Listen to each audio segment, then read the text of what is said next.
systems. We are really into empowering you to know that you can improve. So that's part of our role. Sorry, my phone rang and it threw me off. So let's go ahead, and I just wanted to quickly introduce myself. Oh, okay, there I go. So my name is Leann Vitale. I am an occupational therapist. I've been working as an OT since 2014. I mostly have been in the hospital system, inpatient, acute rehab, and outpatient within the hospital systems. So my specialty and my desire had always been geared towards people with neurological impairments. I am a stroke rehab specialist, so I started kind of in stroke. However, I became LSVT certified. I am Power Move certified, and I started working in the Parkinson's program probably in 2000 and probably end of 2014, to be honest, in my outpatient setting. And I also am physical agent modalities trained, which means that I can use modalities like ultrasound and eStim and functional electrical stim. And I was working in the hospital systems. I was, working at a local hospital in the acute rehab. And I said, I only want to see neuro. So I ended up breaking off, meeting Claire McLean, as many of you may know, and just telling her how interested I was to get back working with people with Parkinson's and that I wanted to start my own company. And I did that in 2021. And she said, yeah, just quit your job and come here. And so I kind of bridged the gap working with Claire while I opened my business. So there's a little picture of me and some of my information. But I wanted to also start by just talking about having this diagnosis, whether you have had this diagnosis for years, or maybe your diagnostic criteria kind of varies and you're more of a atypical or Parkinsonism, or you're newly diagnosed and you're thinking, what is this and what should I be doing? I want to encourage you to start by setting up a team. I'm sure you've heard this talk before, but I truly and honestly believe it.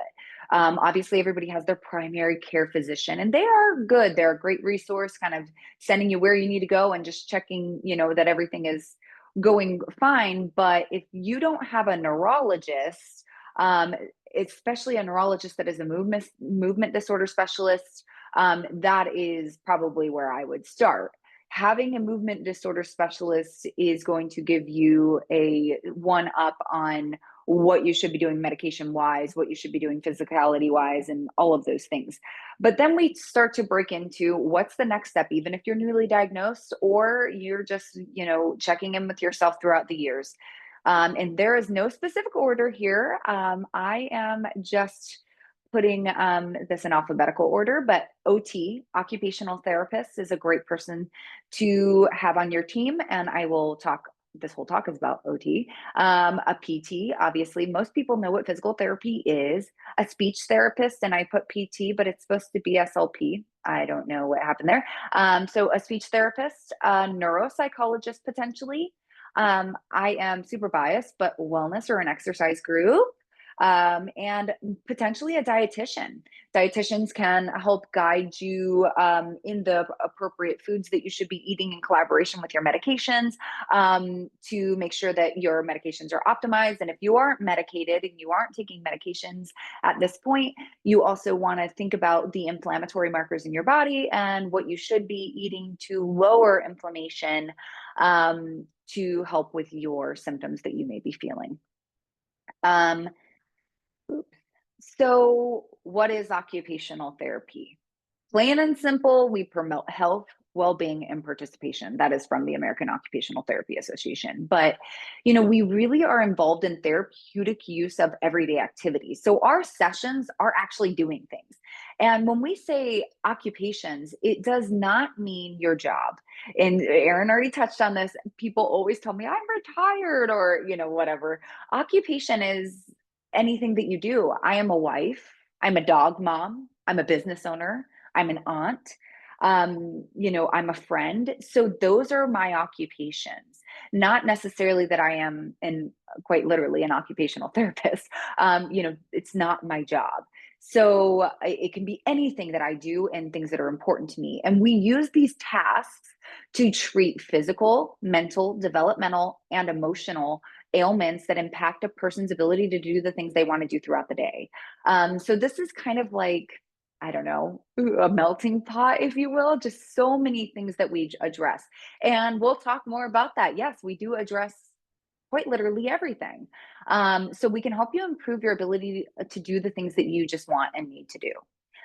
So as we go through this conversation, I want you to just think about what's important to you. Is it taking care of just yourself? Because yes, that is an occupation all in itself.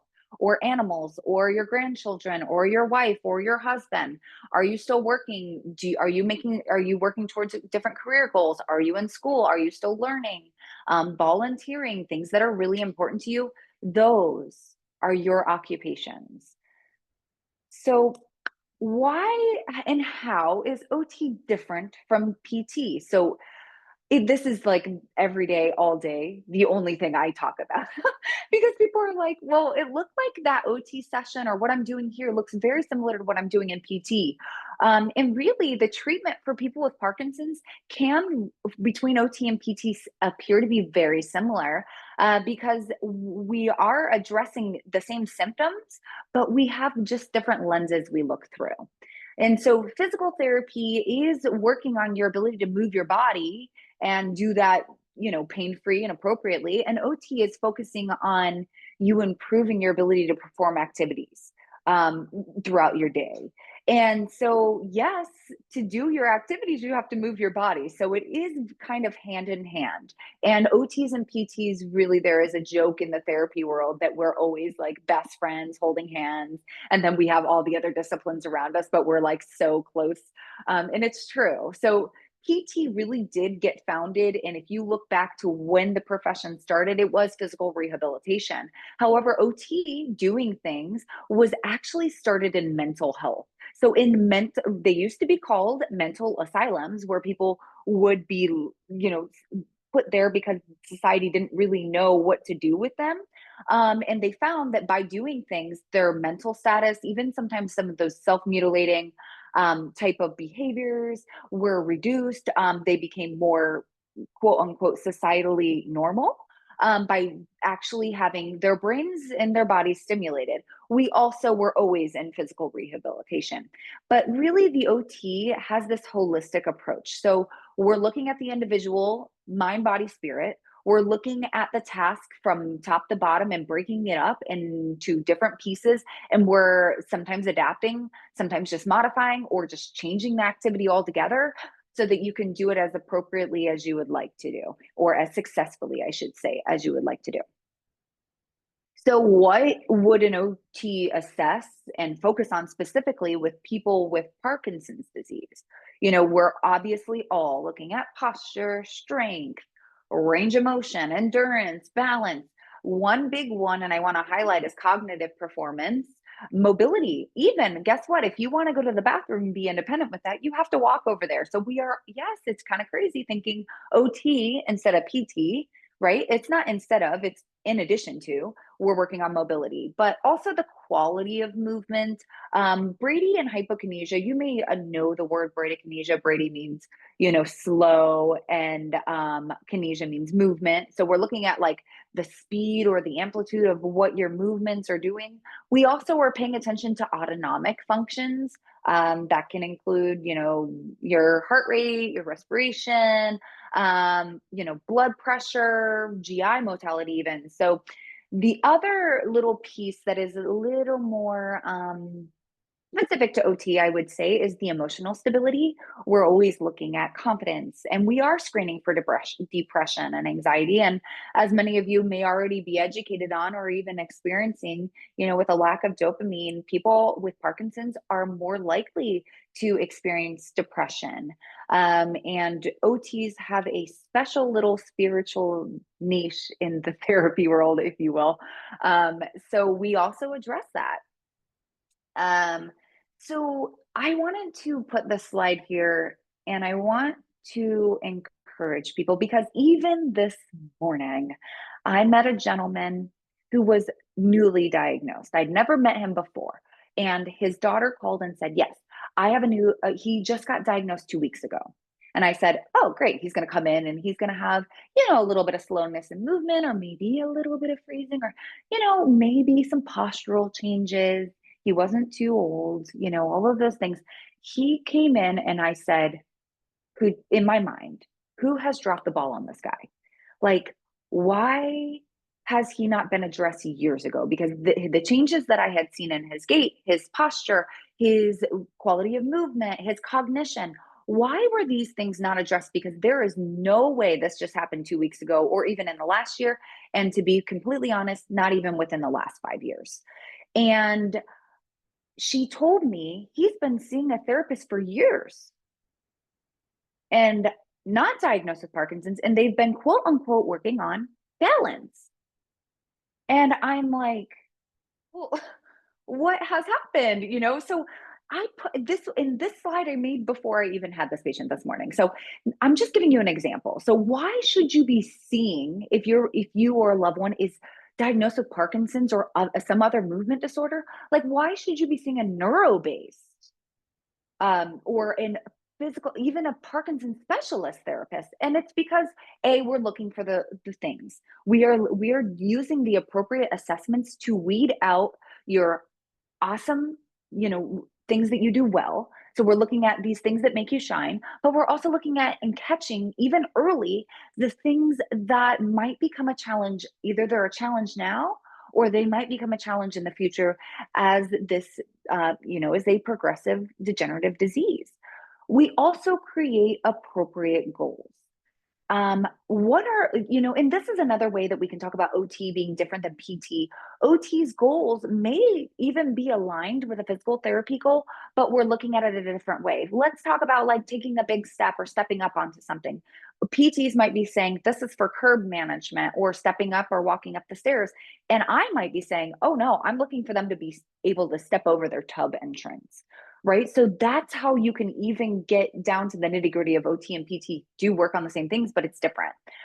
So we're creating goals that are, client centered and evidence based, right? So we know what our clients with PD are experiencing and what they might experience in the future.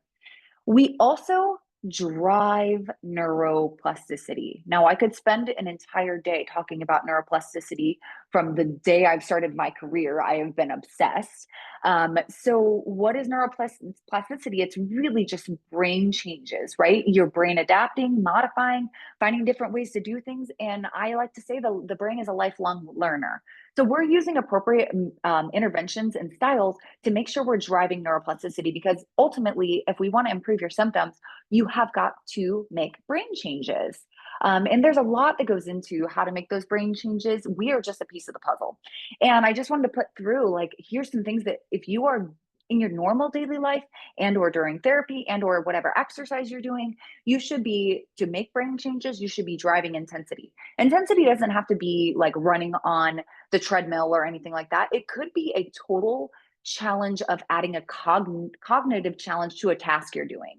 That can be super fatiguing, right? Or instead of doing something in sitting, we're doing it in standing, or we're adding weights, to drive the intensity. Or it quite literally could be, walking quicker on the treadmill or walking on an incline.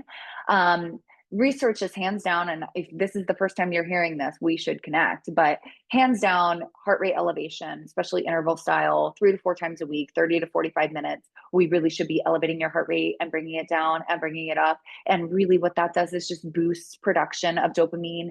It also excites dopamine receptors in your brain, and they are more willing to accept these neurotransmitters. We're obviously, as a neurotherapist, we're working on posture, but in very functional ways. Amplitude focus, we have to move bigger. Even if you already feel like you're moving big enough, you may start to develop small movements or slower movements over time. Management of autonomic dysfunction. When you see a normal therapist, if your blood pressure drops, they're like, holy smokes, let's get them flat, lay them down, and us, we are very familiar. And I have to be honest, people have passed out with me, and we know how to appropriately manage it, and we get back to work, because these things do happen, and we don't get hung up on it. We understand how to manage it, and we try to help you figure out how we can improve that so you aren't passing out or you're not getting to that level. And we're also very familiar with working with these medications that you may be on. And how do we use that to our benefit?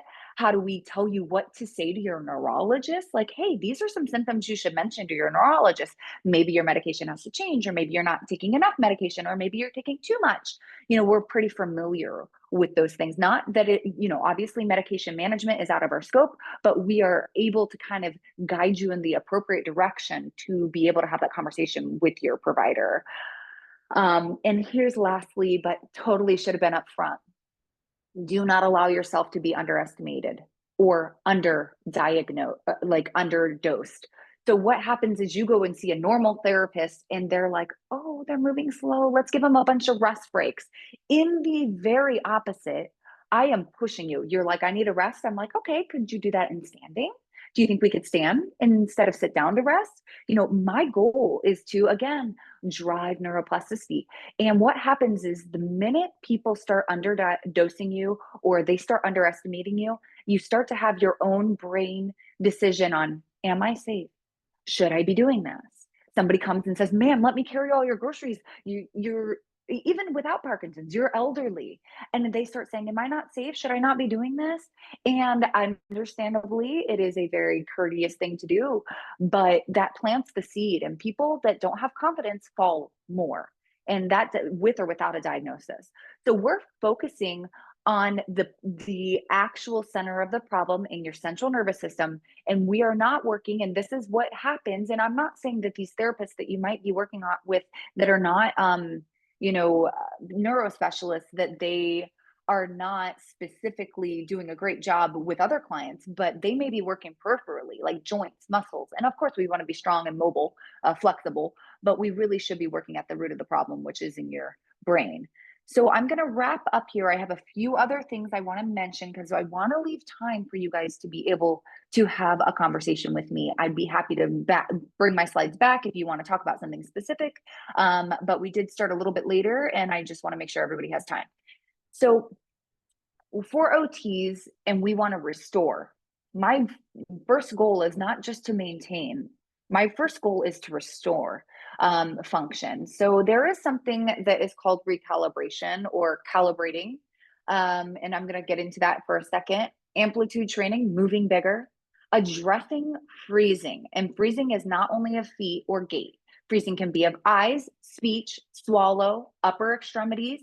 And if you have any questions on freezing, that's a whole different conversation, but we can definitely have it. Executive functioning, this is a big OT thing. Executive functioning is you making decisions, and I'm going to get into that as well. But I use executive functioning even on paper, desk, you doing something executive functioning wise there. And I can detect if you're going to freeze in the future, and we should work on it now before you have any of those symptoms. Fine motor control. There's things like micrographia, which is the small writing, or misunderstanding your pressure modulation, which I can talk further. Even the small movements that we do with our hands or our eyes or our mouth or the small muscles in our face can be too small. OTs also do a lot of adaptations. It's just kind of part of the trait, but I never go there first. But ultimately, our goal to restore is your quality of life. So my idea is to make you as functional and as happy in your daily life. So recalibration does have to do with your own understanding of your movements and what your movements look like. And this does correlate with a bunch of different systems like your sensory processing, your ability to internally cue yourself in your own brain, and some psychological moments in your brain of how you're feeling about your movement. If you don't feel confident, you might be moving smaller. You might not feel comfortable to take that big step because you think you might fall. But ultimately, to recalibrate, we have to drive motor output, and that could be whole body movements, right? We're moving bigger, but we want to also ensure that that motor out. It's supposed to say output, to ensure that your nervous system is understanding. So, I totally did this, and I should have, I was supposed to go back and check for spelling errors, but I obviously didn't. So driving that motor output to ensure your nervous system is stimulated correctly and it's calibrated. Sometimes, and I won't get into it because it's too complicated, but there's a primitive part of your brain called the cerebellum. And at times when your cerebellum itself is calculating, are you moving big or moving small, or do you need help to fix your posture or not? When it's constantly like hypofunctioning, or at times hypo and hyperfunctioning in correlation with, your med fluctuation, it can mess with the ability to drive those motor outputs. So this means we basically need to start moving large, even if you feel like you're moving big enough. And again, I always like to say, I want you to move big, not fast, because guess what? We don't have to worry about speed, because if you move bigger, you are ultimately going to move faster. So don't even worry about that. And when we say moving bigger to what we would consider normal movement size of somebody without this diagnosis, and this, if you move bigger, it will significantly impact your function, your fitness, and your overall quality of life. So if you see somebody like me, it's like, let's get comfortable moving as large as possible. The pacing part is another thing that once we start to calibrate and you are moving bigger, the pacing and the detection in your brain about how big you're moving becomes a little confusing. So we can also, that's just a part of it. But to be recalibrated, you have to do it frequently every day.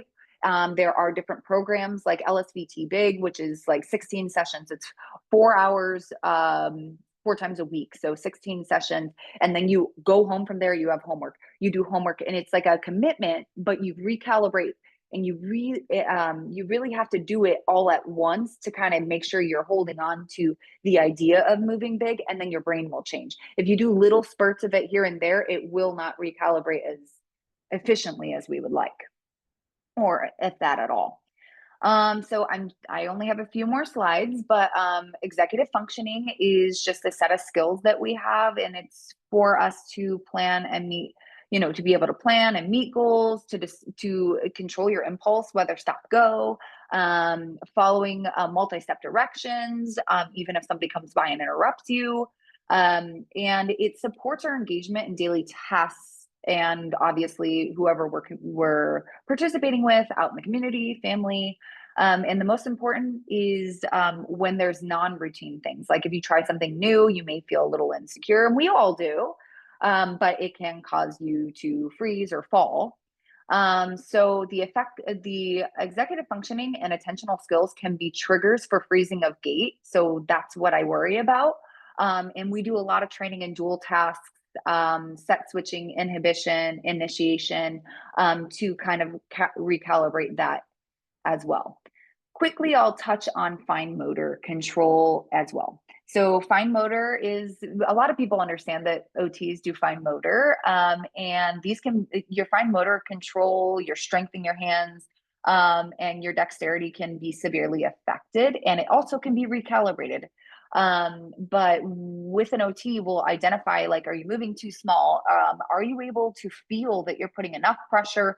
Do you need to put more pressure, less pressure? What is your sensory, even like on your skin? Are you understanding that correctly? What is your visual perceptual skills? That's under executive functioning. Decreased proprioception, so not knowing where your joints are per se in space. Also joint changes like arthritis, as well as your motor planning deficits. Some things that I usually work on, it's pretty consistent with utensils, fork, knife, using a fork and knife together, a spoon. And we sometimes recommend adaptive utensils. Sometimes we recommend holding the devices different, or the utensils different, or putting more pressure. The other thing is, everybody is like, yeah, my handwriting is horrible, I can't sign a check. I can't write a check to somebody. My handwriting gets very small. It starts off okay, and then it gets really, really small. Or because of a tremor, handwriting is limited because I'm having a tremor. There are ways that we address those things, depending on whether it's an adaptation or strengthening, or pressure, understanding deep pressure, joint feedback, and as well as you can guess, clothing, putting on your clothes, and pulling your shirt apart, putting your hand through, or fasteners like buttons, ties. So those things OTs specifically work on, and we usually do it in collaboration with recalibration, depending on, are you getting PT? Are you getting OT and PT at the same time? We kind of will split that up. That's why the team is so important, because we communicate who's gonna fry what fish and how are we gonna do it together. Um, so lastly, I just want to give you guys some takeaways.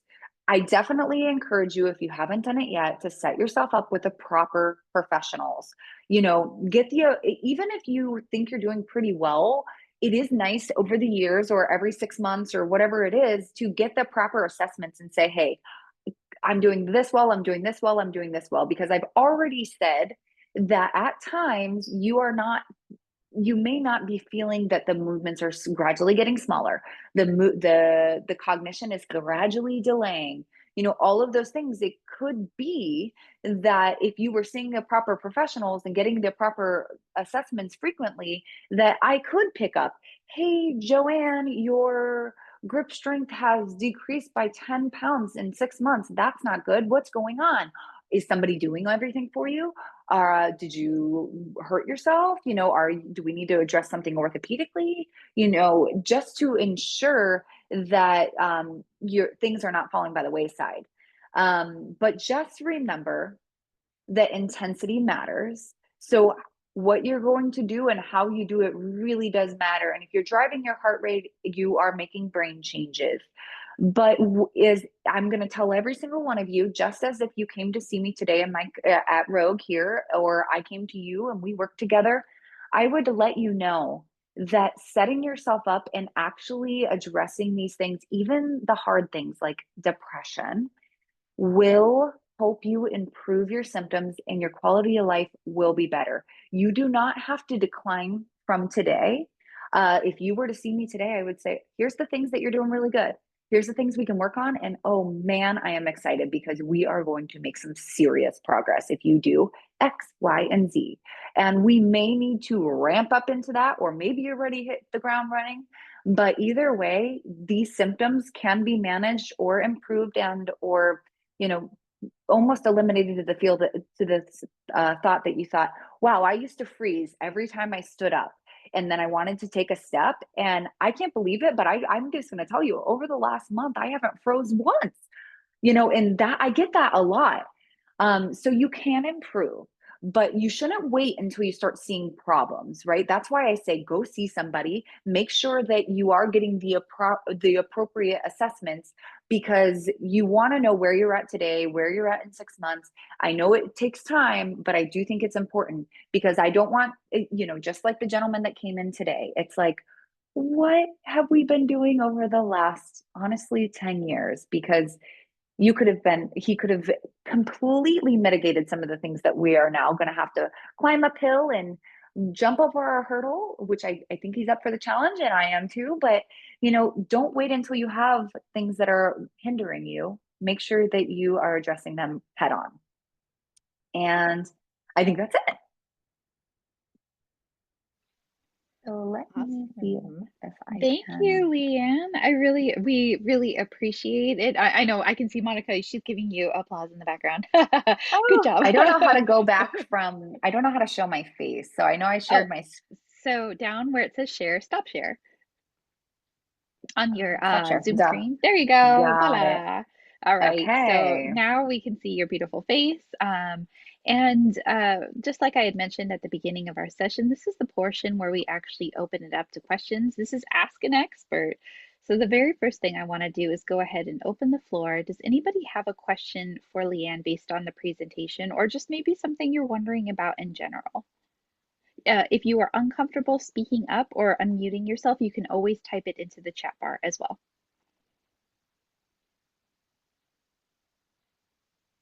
Come on, don't be shy. Well, while some of you might be thinking of different questions and different sort of things, or maybe even just mulling over part of the presentation, because Leanne did give us a lot to think about.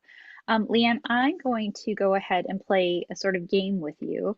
not really a game, but a common scenario thing that happens. These are everyday scenarios that I get a lot of times as executive director of Parkinson's Orange County. People who have come to me and said, "This is how I'm feeling, and this is what's going on in my life, and I'm just, feeling a certain way." So I'm going to tell you about it, and I would love to kind of hear your opinion as an occupational therapist about what that means for you. And Monica, I did see you unmute yourself. Did you have a question before I run through some scenarios? Comment. I was so happy when you said not to limit yourself from doing things because I'm getting fed up. My neighbor told me the other day, you go out too much. I see you out all the time. You should be home resting. And I'm going, no, actually, the worst thing I could do is sit at home and rest. And he means well. He takes out my garbage for me, you know. And he means well, but and my daughter would say, well, Mom, you shouldn't drive for Tremble Crest down South County. It's too far. Well, as long as I can do it, I want to do it. And I think I believe that's what's keeping me as well as I'm doing. Part of it is that I'm being active when I'm not flat on my back because I hurt myself. But but that's over with now, hopefully. Um, so I was really glad. I just wanted to mention, thank you for saying that because I'm tired of people telling me. I'm not tired of. I appreciate their concern, but now if you could find a way of me getting a good night's sleep, I would give you sainthood. That's my ongoing problem with my Parkinson's. I've done a lot of sleep hygiene talks as well. It is a huge part of Parkinson's. And sometimes it's medication related, sometimes it's anxiety related, and or both. Sometimes it's routine and what the routine could and should look like. And everybody is specific and um, they have their own routines. I will say that the people that actually listen and can do it do well, but it is a very hard, I don't know, I can get people to literally change their life, but with their sleep routines, it's always so hard. And it's tough, but I have done a huge talk on that. So I'd be happy to ever come back and or meet up and kind of touch on those things. I I had a sleep test, and I do not have sleep apnea, which my pulmonary doctor thought I had, but I do have circadian rhythm disturbance. I have been referred to a psychologist who deals with that. So I will get back to you on it and let you know how it went, because I think a lot, from what I hear, a lot of people with Parkinson's have trouble sleeping. And Oh, so yes. it's just, and then you're so tired the next day, and then, well, sleep is so, and then everything you read about, it's so important to get 8 hours sleep. I'm going 8 hours. I didn't get 8 hours since I was 15 years old. What's going on? Well, not quite that bad. So, but thank you. I appreciate that. I'll definitely get back to Erin because I'm sure you'd be interested in knowing if this sleep behavior therapist works. Yes, absolutely. Yes, and hopefully you'll share if you have successes. Pardon me? And hopefully you will share if you have successes. That would be Oh, lovely. definitely, definitely, Yes. definitely.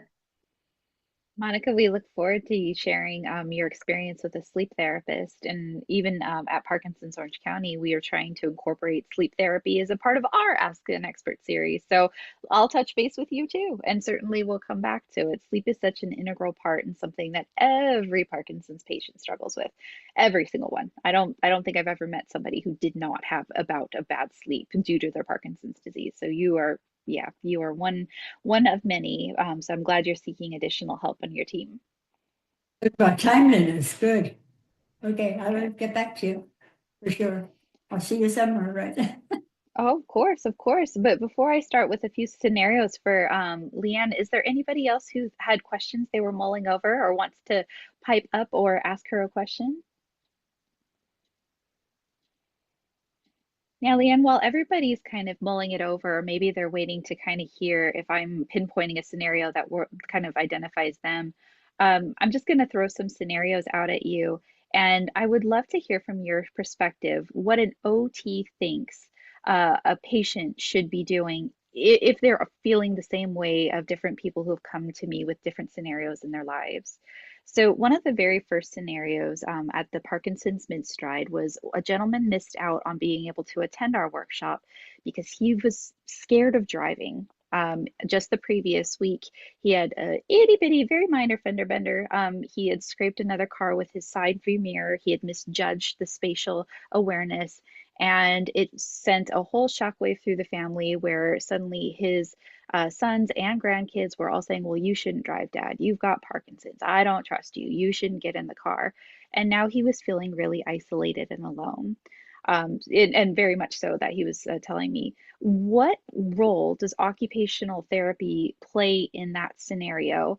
And because his first impression was, oh, I should tell my doctor. And the doctor said, well, maybe you shouldn't be driving now. And now he's just feeling really lost and just doesn't know what to do. What role does OT play, and what sort of should he be looking at if that's what he was struggling with?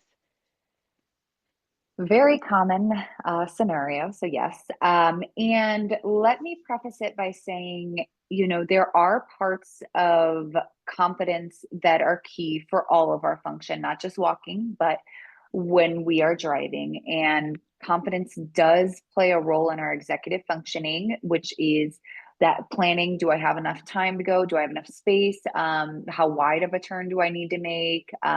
As you get that feedback, you have also your motor output.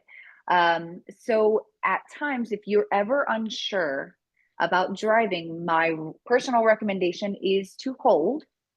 I don't think you have to go and throw your license away, but I do think that you should A, get cognitive assessments, B, get a physical assessment. And obviously, you can tell your doctor this and they may recommend it, but there are occupational therapists that do a driving program. I know that Hogue has one. I think Long Beach. I just know the girl at Hogue, so I always just remember her. But so basically, you get to go and either they can assess you right ahead and say, okay, you're good to drive. This is fine. And or they may do some training with you. So OTs, and God bless them, that's not what I do. I'm a demon on the road, so you don't want me to guide you, to be honest. But there are people that go through it with you, and you can seek an OT that does a driving assessment, and then you can be sure if you go and you pass the driving assessment with an occupational therapist, you are okay to drive. But let's say you don't. That doesn't mean you'll never drive again. It just means that we need to work on a few things, and they are the experts. They will be able to tell you what you should do. There are not a lot of driving assessment OTs, to be honest. I do know the program at Hogue, but there's not too many. There are a couple private companies that I've heard of, but that's always an option. But as far as that things go, getting places and feeling isolated, being isolated is one of the worst things you can have or deal with Parkinson's. But the other Sorry, I'm always getting calls. The other thing you can do is start to seek some of those different ways to get rides. Seek your friends, family, church members. There's a older adult Uber. There's programs, rides for seniors, Go Go Grandma. There's a bunch of different, I know it's a funny name. There's a bunch of different ways around it to ensure you're getting around, and also to ensure you and the people around you are safe.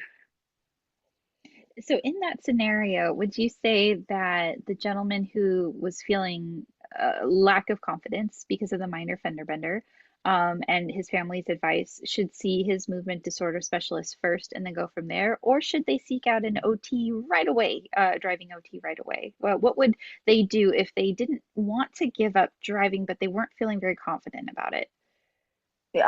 Especially if you go through insurance, a lot of times you do need a prescription.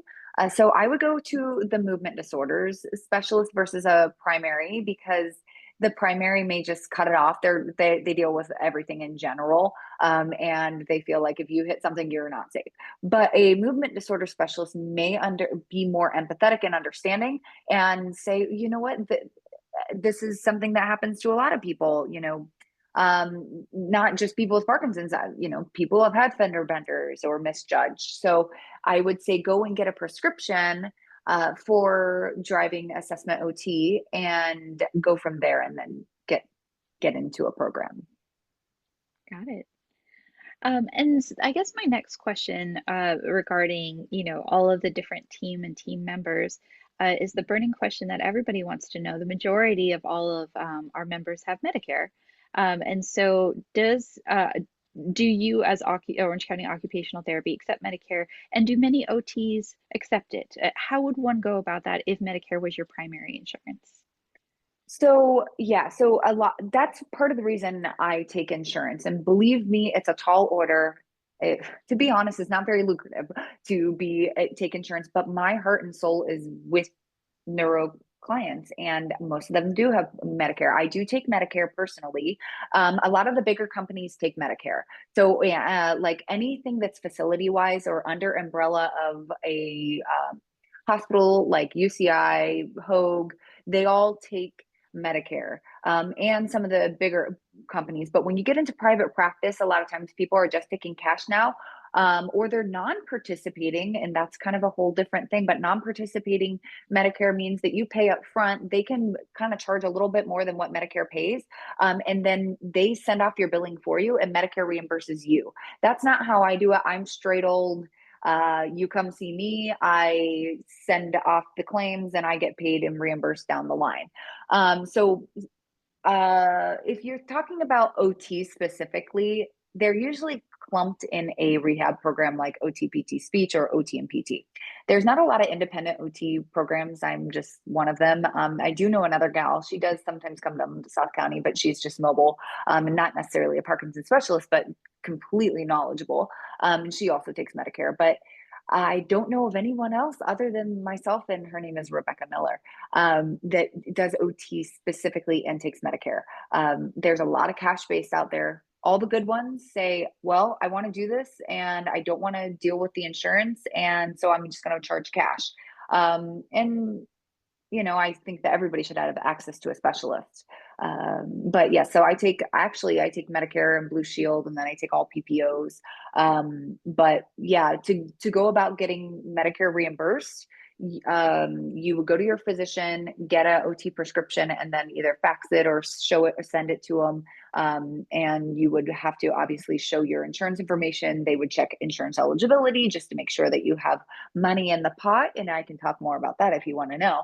And just say, yes, we should see you for X amount of sessions. When you come in, we'll evaluate and say, okay, we really want to see you for 4 weeks, or we really want to see you for 6 weeks, 8 weeks, 10 weeks, 12 weeks, ongoing on a maintenance. That is an option under Medicare as well. Got it. Good to know, though, that I mean, just because it sounds like there's most OTs, and certainly a lot of private PTs don't take Medicare. It's wonderful to know that you do. Thank you, Leann. Thanks for doing the hard work Mm-hmm. on that for all of us. We really appreciate it. Absolutely. All right, we do have a couple of different people who have just entered the room.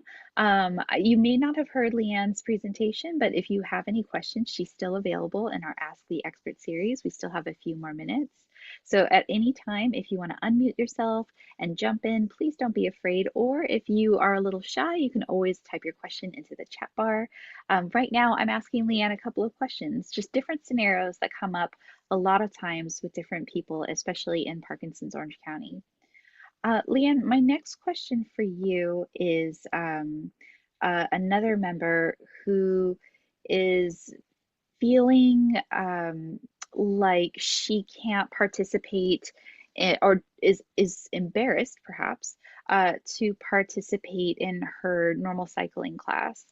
She was an avid cycler for years and she loved cycling, but she was feeling a little bit scared recently because she was having trouble getting up and down off of the bike without feeling dizzy.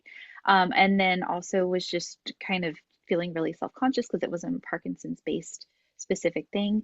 What role does OT play in that, if any at all? And what would she do if she was feeling embarrassed and she no longer wanted to go to the cycle classes?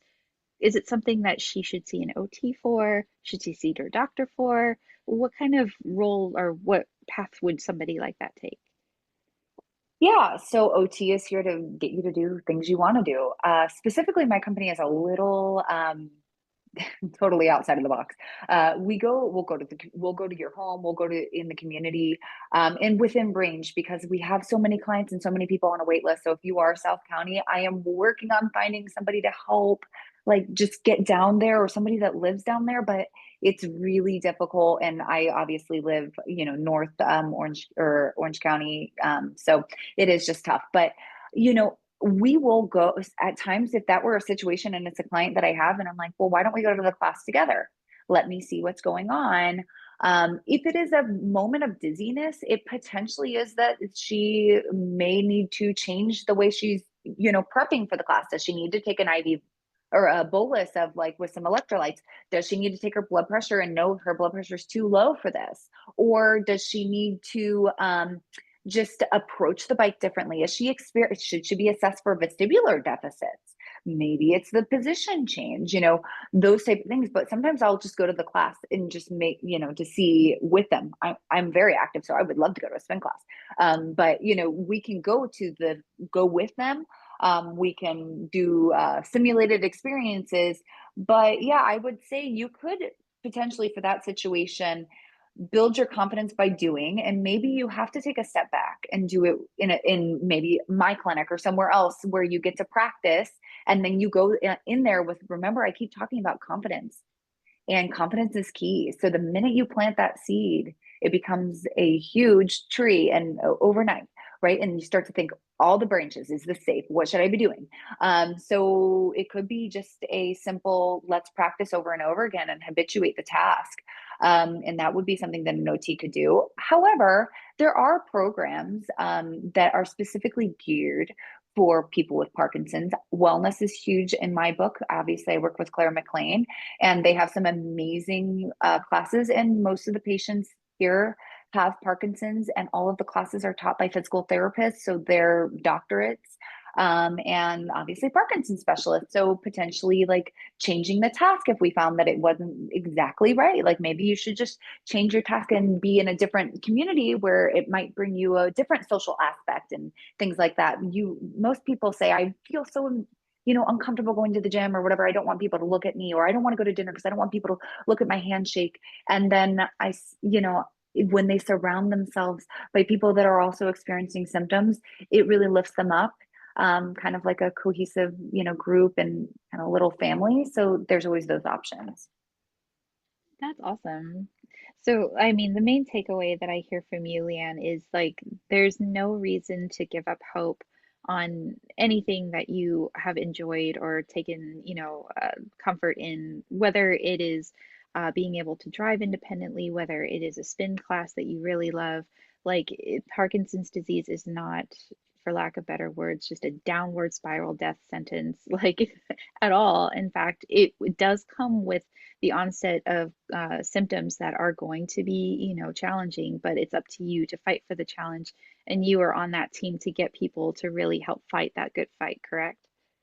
Oh my goodness. Yep, that's it. I mean, the name of it is empowering, and boy oh boy, do people come in here looking a certain way, and then when they leave, a huge smile. Or I can't tell you how many times people have said, I can't believe I just did that. I tell them to do X, Y, or Z, and they say, oh, I can't. And I say, give me 2 minutes. Maybe you can. And I've had people cry. I've never gotten off this low of a surface before. They're crying at the end of the session. And I say, because you just needed somebody to tell you you can. I believe in you, and I know you can. So it becomes, it's so multifaceted, but absolutely don't give up hope.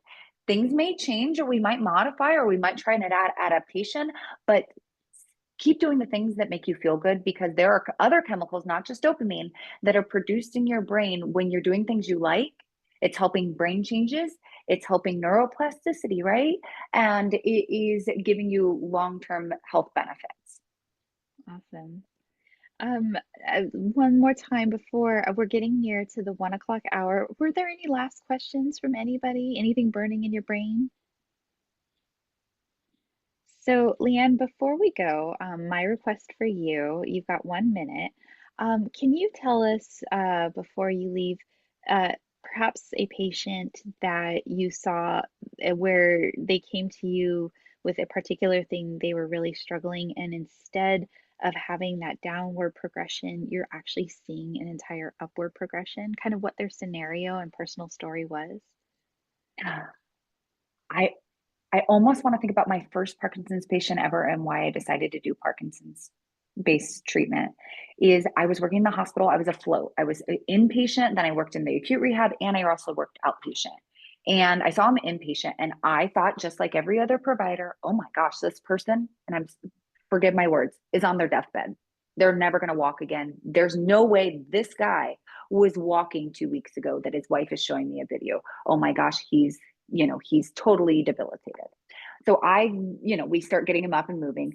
Then a couple weeks later, I'm working in the acute rehab, and I'm like, oh my gosh, I know his name right now. I can't tell you, but I'm like, he's on my schedule. And I go, and he looks a lot better, but still struggling. And there's dynamics, and there's cognitive, and there's freezing, and there's rigidity and all of these things. And he stays with us for about 15, 16 days there. It was older time. There were more days. Things have changed. And he left walking with a walker and with help. And I'm like, okay, well, that's a win. 4 months later, I become the main Parkinson's therapist in the outpatient clinic, or I was training. That's what it was. And there he is on my schedule. I'm like, oh my gosh, I can't believe it. So he comes in, he has a 4-wheel rolling walker, and he's stuck at the door. His feet are frozen. And he goes through the entire 6-week program of LSVT Big with me. Is the day he left without a walker. He walked in with big arms through the door. And on his way out, I said, what are you going to do today? And he said, my goal has and always will be, I'm going to go play 9 holes of golf. He for sure did that. He played 9 holes of golf at the end of that day and at a local course that I knew. I'm from Florida. And he sent me a picture and was stoked. So, I mean, they can and they will. You just got to put in the time. So. Wonderful. That is the kind of story that that we need. That there's always hope. And it doesn't mean that the 9 holes of golf is going to happen tomorrow, and you have to be in for the journey and the fight and the commitment, but that, your goals and your confidence and your empowerment, most of all, is certainly there with the right team. So, Leann, we can't thank you enough for being a huge supporter of the Parkinson's community, for being a huge part of our team. For those of you who want Leann's information, there will be a follow-up email to our Ask the Expert session today with the recorded presentation as well as the questions that we went through. I will also attach Leann's information if you're interested in adding her to your part of the team, because Leann is awesome and we really adore her, so thank you. And the next time that you're wondering, or you've got just a question, whether it's, man, like I'm kind of really wish I could just like help shower myself, like I don't always want a care partner with me, or maybe I just really want to go to this family gathering and feel confident with the way I'm eating without anybody looking at me. Yeah, these are all OT issues that Leann can work with you on. Remember, it's not a one-stop shop. It is a continuous journey. And Leann, we are glad to have you on that one with us. So thank you very much. Thank Any you last all. questions before we go? Okay. All right. Thank you, Leann. Thank you, everybody, for joining me for your time. Ask the Expert happens every fourth Thursday. Oh, thank you, Bridget. She says, thank you very much. Ask an Expert happens every Thursday at 12 p.m. to 1 p.m. Next month, we have Joey Nestler from Hogue, a social worker, also identifying the same question. What does a social worker does in your PD case, and how can it help you? So thank you very much for your time. And to everyone, I say, have a wonderful day. Thank you, Thank you. and You too. Thank you, guys. We'll talk to you later. Bye.